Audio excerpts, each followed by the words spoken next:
Hello everyone, this is Amna Hassan Khurshid, a PTI supporter from Karachi. मेरी इमरान खान के साथ जो जर्नी है वो 2011 के 30 अक्टूबर जलसे के बाद से शुरू नहीं होती, बल्कि ये शुरू होती है जून या मेरी जुलाई 2012 से। वजह ये थी कि 30 अक्टूबर का जो जलसा था उसके बाद मेरे जहन में इमरान खान के बारे में दो सवाल थे। एक तो ये कि क्या इमरान खान कराची के लोगों को इफ़ेक्टिवली रिप्रेजेंट कर सकते हैं, और दूसरा ये कि इमरान खान ने जो फ्लड रिलीफ फंड के पैसे इकट्ठे किए थे 2010 में, वो पैसे कहाँ गए। सो 25 दिसंबर 2011 का जब जलसा मैंने अटेंड किया कराची का,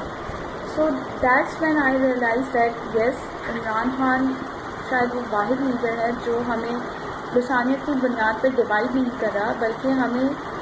यूनाइट कर रहा है एज वन नेशन पाकिस्तान। इसके बाद 2012 का जो जून या जुलाई आया, तब इमरान खान ने अपने IKF की एक ऑडिट रिपोर्ट पब्लिश की जो कि फ्लड रिलीफ फंड के बारे में थी, and that's when I realise कि शायद ये वो वाहिद पॉलिटिशियन है जो हमारा पैसा नहीं खाएगा। So I support Imran Khan for these two reasons कि एक तो ये कि इमरान खान ने हम सबको यूनाइट किया एज पाकिस्तानीज़, और हमें सिखाया कि हमारी लड़ाई मुहाजिर या पठान की, मुहाजिर या सिंधी, मुहाजिर या पख्तून की नहीं, बल्कि हमारी लड़ाई जो है वो एक करप्ट माफिया और गरीब आदमी की है। So that is why I support Imran Khan, and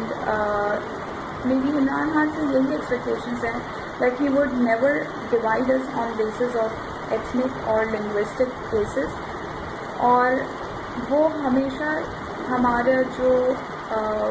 हम टैक्स पेयर्स का जो पैसा है उसको इफ़ेक्टिवली यूज़ करेंगे, और उसको यूज़ करते हुए अपनी ऑफशोर प्रॉपर्टीज़ नहीं इस्टेब्लिश करेंगे, बल्कि वो पैसा हमारी ह्यूमन डेवलपमेंट पे लगाएंगे। तो this is why I support Imran Khan.